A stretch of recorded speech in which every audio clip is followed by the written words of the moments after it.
I mean, it's hard to sort of ignore the sort of who attended and why they attended, because it is essentially seen as the Oscars of the fashion industry, except for nobody wins anything. It's just kind of a sort of big power play. It's about fashion, but it's also about who's matters and who's got status, who's got power, and also who's got money. At first, it looked like just another luxury Met Gala moment.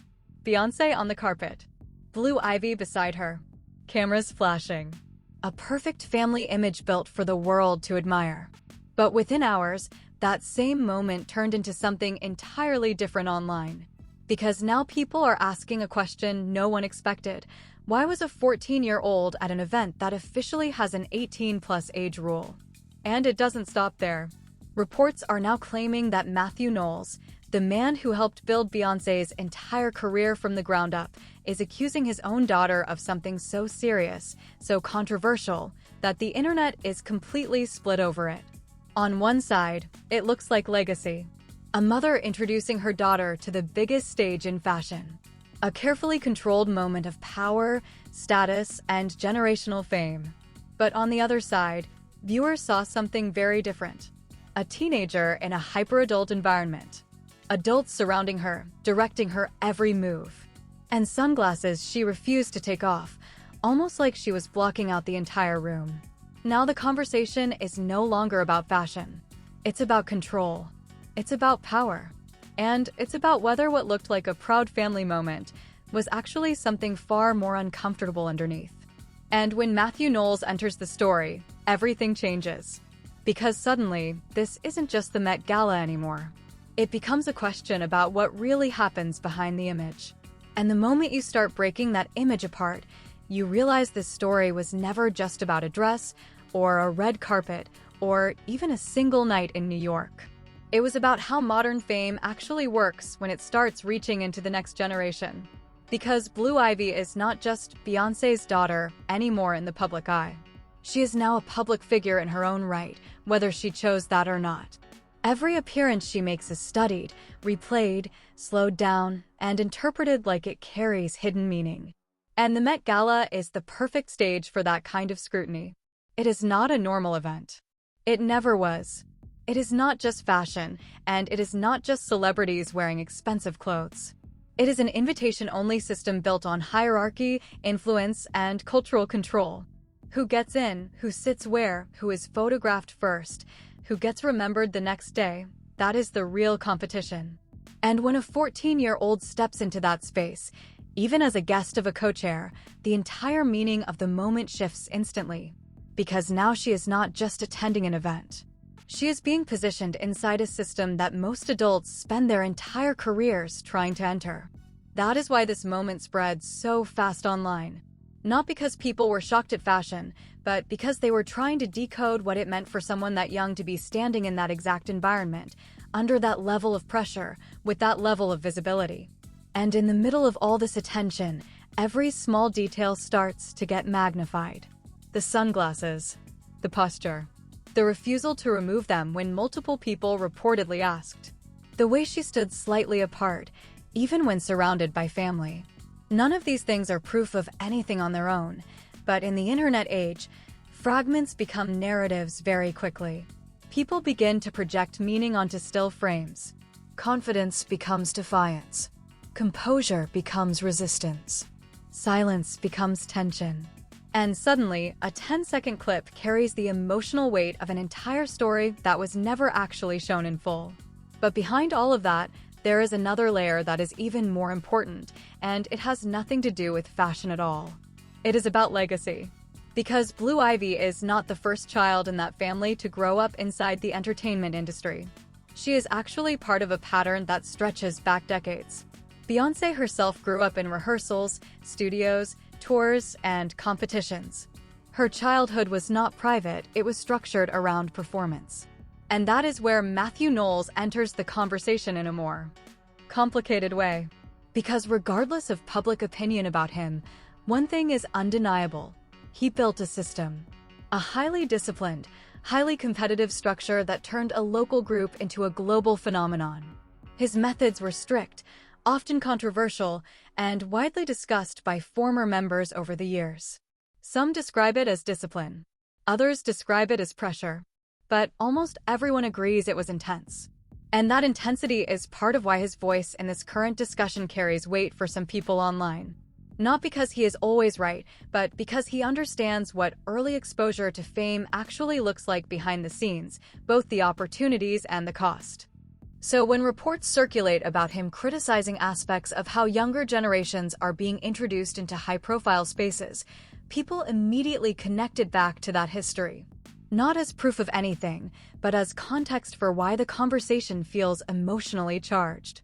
Because now the discussion is no longer just about one red carpet moment. It becomes a question of where the line is between guidance and exposure, between opportunity and pressure, between celebration and visibility that arrives too early. And that line is not easy to define, especially in families where fame is not something that is entered later in life. It is something you are born into.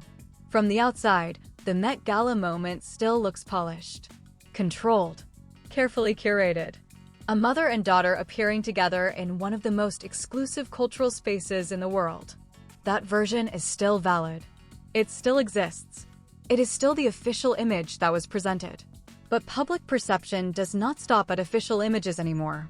It expands around them. It builds alternate readings based on context, history, and suspicion. And in this case, the conversation expanded rapidly because Beyoncé is not just any celebrity. She is one of the most controlled public figures in modern entertainment. Very few interviews. Very few explanations. Extremely limited access. Every appearance is intentional. Every moment is curated. So when something feels even slightly ambiguous, people don't fill the gap with information, they fill it with interpretation.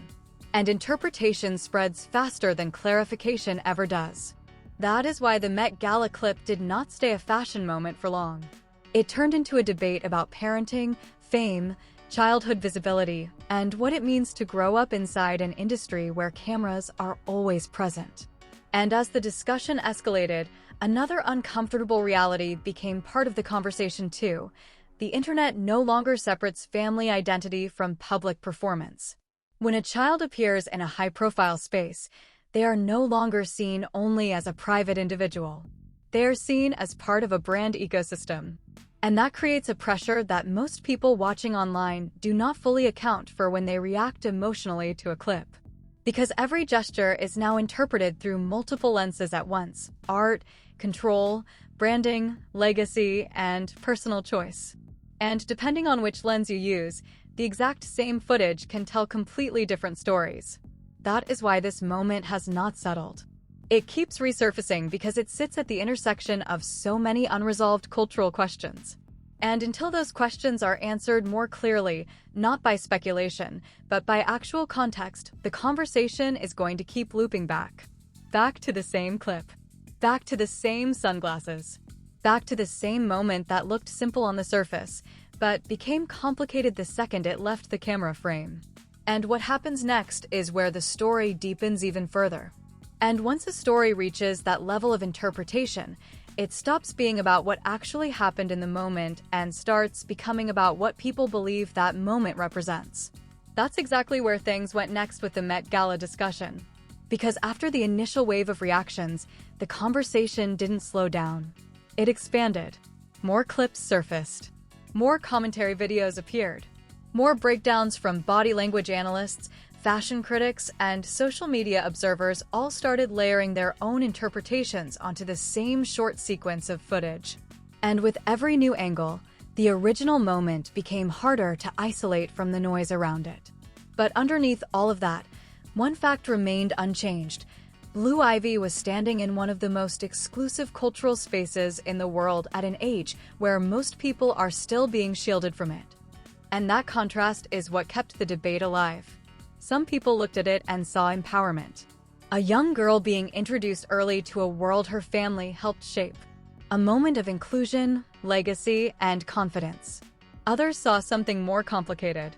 A child placed in an environment built for adults, surrounded by industry figures, cameras, expectations, and symbolic pressure that even seasoned celebrities struggle to navigate. Neither interpretation could fully cancel out the other because both were rooted in the same footage. And that's where modern celebrity culture becomes difficult to untangle. Because visibility is no longer neutral. Being seen is not just being seen, it is being analyzed. Every expression becomes data. Every movement becomes content. Every appearance becomes a case study. And in that environment, even a calm, composed presence can generate conflicting narratives depending on who is watching and what assumptions they bring into the moment. Meanwhile, inside the Carter family's world, there is an entirely different perspective that rarely makes it into online discussions. From their point of view, appearances like this are not random introductions to fame, they are structured experiences. Controlled exposure. Carefully managed steps into environments they already understand at a deeper level than most outsiders. Beyoncé's career itself is often referenced in these conversations for that reason. She did not enter fame as an adult. She grew up inside it, trained, refined, guided, and eventually transformed into one of the most influential performers of her generation. So, for supporters of the family, Blue Ivy's presence at high-profile events is not seen as an anomaly. It is seen as continuity, a continuation of a legacy rather than an exception to it. But even within that framing, the public reaction shows how sensitive the topic has become in today's environment. Because audiences are far more aware now than they were in earlier eras of celebrity culture. They question everything. They zoom in on details that would have been ignored years ago. They read intent into silence and meaning into posture. And that shift in audience behavior is just as important as the events themselves. At the same time, the discussion around Matthew Knowles added another layer, not because of verified statements in circulation, but because of how his history is perceived in the public imagination. To many, he represents a very strict, highly disciplined era of artist development. A system where performance was everything, and where the boundaries between childhood, training, and professional expectation were often blurred in pursuit of success. That legacy makes any commentary associated with him feel heavier in public conversation, even when it is filtered through reports, rumors, or secondhand interpretations. And that is part of why this entire situation escalated beyond a simple red carpet moment. Because it sits at the intersection of three powerful forces: legacy, visibility, and interpretation. Legacy tells people how the family sees itself. Visibility shows what is happening in real time. And interpretation decides what it all means to the public. When those three align, a story feels simple. But when they don't, it becomes unstable. And instability is what drives viral culture. That is why every new angle added fuel instead of resolution. Even neutral commentary was pulled into the debate and reframed depending on which side people already leaned toward. One side saw a proud family moment being unfairly dissected. The other side saw a system that raises deeper questions about exposure and control in entertainment families. And in the middle, the actual footage remained unchanged, silent, static, and open to interpretation. But the internet does not stay in interpretation for long. It moves toward conclusion. And once conclusions start forming, they often harden into belief. That is when discussion becomes identity-based. People no longer just argue about what happened. They argue about what kind of person sees it one way or another. And that is where the conversation around Blue Ivy began to feel much larger than the Met Gala itself. Because now it was not just about one night. It was about patterns. Patterns in how celebrity children are introduced into public life. Patterns in how family legacy is maintained in entertainment industries. Patterns in how audiences respond to visibility when it involves minors in high-profile spaces. And those patterns do not have simple answers. They sit in a gray zone where cultural expectation, personal choice, and public responsibility overlap in uncomfortable ways. That is why the discussion kept looping back to the same central image: the sunglasses, the steps, the crowd, the cameras. Not because the moment was dramatic on its own, but because it became a blank screen onto which everyone projected their own interpretation of fame, childhood, and control. And once that projection begins, it is very hard to reverse. Because now the image is no longer just an image. It is a symbol. And symbols carry weight far beyond their original context. As the debate continued, Even unrelated conversations in entertainment media began referencing it indirectly, using it as an example of how quickly modern audiences turn private family dynamics into public discourse. But through all of it, one thing remained missing from the entire conversation: direct clarification from the people involved addressing the specifics of the online narrative. And in the absence of that, the gap between perception and reality stayed open, which meant the story did not resolve. It simply stabilized into two competing versions of meaning, one rooted in legacy and pride, the other rooted in caution and concern. And both continue to exist at the same time. And if you zoom out from all the noise, all the clips, all the commentary, one thing becomes painfully clear: this was never just about a red carpet moment. It was about how quickly the internet can turn a few seconds of footage into a full-blown narrative about an entire family's intentions, ethics, and legacy. Because the truth is, by the time the discourse reached its peak, the Met Gala footage wasn't even being watched anymore. It was being interpreted, rewritten, reframed. Every pause, every glance, every movement of a 14-year-old girl was suddenly turned into evidence for arguments that had already decided their conclusion long before the facts caught up. And that's where the story starts to shift. Because while the online world was busy debating whether Blue Ivy was pushed or prepared, the people actually inside that moment were dealing with something far less cinematic and far more ordinary: exhaustion, pressure, and a schedule that doesn't care how old you are when you're part of one of the most recognizable families on the planet. 16 hours of appearances, fittings, interviews, transitions between venues, constant lighting, constant cameras, constant expectation. For adults, that kind of night is draining. For a teenager, it becomes something else entirely. Not scandal, not symbolism, just fatigue layered on top of performance. But fatigue doesn't trend. Narratives do. And once the internet locks onto a narrative, everything gets pulled into it, even things that don't belong. That's why a simple adjustment of sunglasses became a global debate. Not because it was inherently significant, but because it was interpretable. In a world obsessed with meaning, even neutrality gets treated like a message. Meanwhile, inside the Carter Circle, silence remained the dominant language. No statements. No clarifications. No direct responses to the most extreme interpretations circulating online. And silence in celebrity culture is never neutral.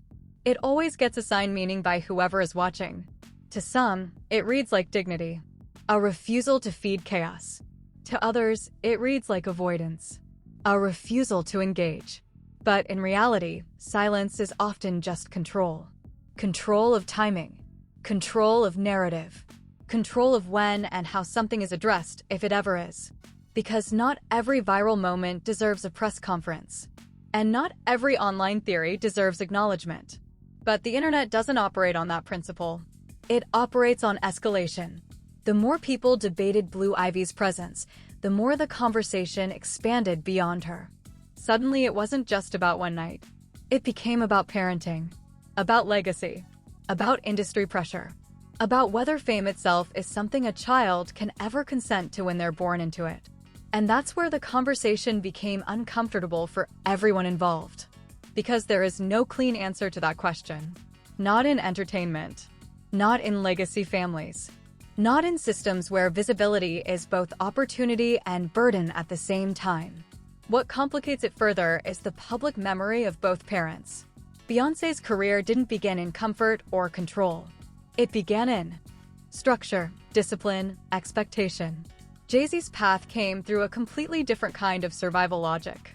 And both trajectories eventually ended in the same place: global visibility so large that privacy becomes theoretical. So when people look at Blue Ivy now, they aren't just seeing a child at an event. They're seeing continuity. And continuity makes people project. That's why some viewers see empowerment. A young girl gradually stepping into confidence, learning how to exist in high-pressure environments with composure.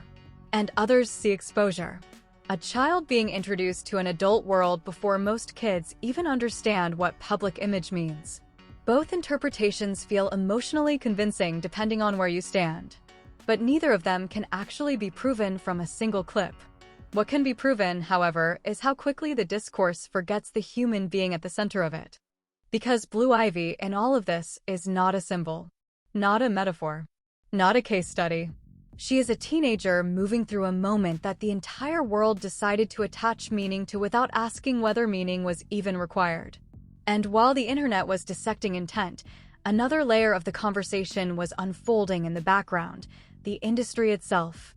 The Met Gala, like every high-profile cultural event, has always existed at the intersection of art, fashion, power, and access. It is not just a showcase. It is a hierarchy made visible. Who sits where? Who gets photographed? Who gets invited? Who gets remembered? So when people question who is allowed inside those spaces, they are not just questioning one family. They are questioning the structure of the event itself. And that structure has never been simple. It has always been negotiated. Through influence. Through relationships. Through status. Through decisions that are rarely explained publicly because they don't need to be. That's why so much of the online outrage eventually hits a wall. Because it assumes rigidity in a system that is actually built on flexibility at the highest levels. And in that flexibility, exceptions exist. Not always because rules are broken, but because rules are interpreted. Which is why the conversation keeps circling without resolution. Then there's the second layer nobody can ignore, legacy pressure. When your parents are global figures, every appearance becomes a reference point. Every action gets compared to their history. Every moment becomes part of a larger timeline that began long before you had any say in it. That's where the déjà vu comment lands so heavily. Because it unintentionally acknowledges something deeper than nostalgia. It acknowledges repetition. And repetition is what makes people nervous. Not because history is repeating perfectly, but because it rhymes closely enough to feel familiar. Still, familiarity is not evidence. And interpretation is not truth. What's missing from most of the online discourse is restraint. The ability to say, I don't actually know what this moment meant for the people living it. Instead, certainty fills the gap. And certainty is what drives virality.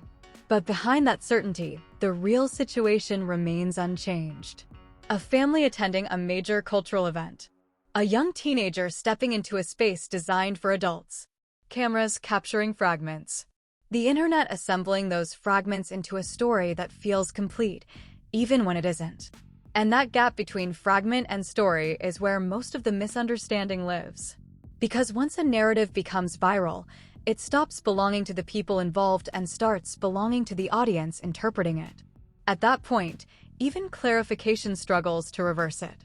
Not because truth isn't available, but because attention has already moved on to the next angle. So what remains? A public conversation that says more about how people consume celebrity than about the celebrity themselves. A child whose every visible moment is overanalyzed. A family navigating visibility at a level where even silence becomes commentary. And an internet that continues to turn private fatigue into public theory. In the end, the Met Gala clip didn't reveal something new about the family. It revealed something familiar about us. The need to assign meaning quickly. The need to interpret ambiguity as intention.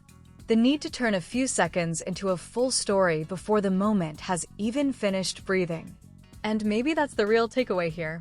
Not who was right, not who was wrong, but how fast a moment becomes a narrative and how difficult it becomes to take that narrative back once it escapes the frame it came from.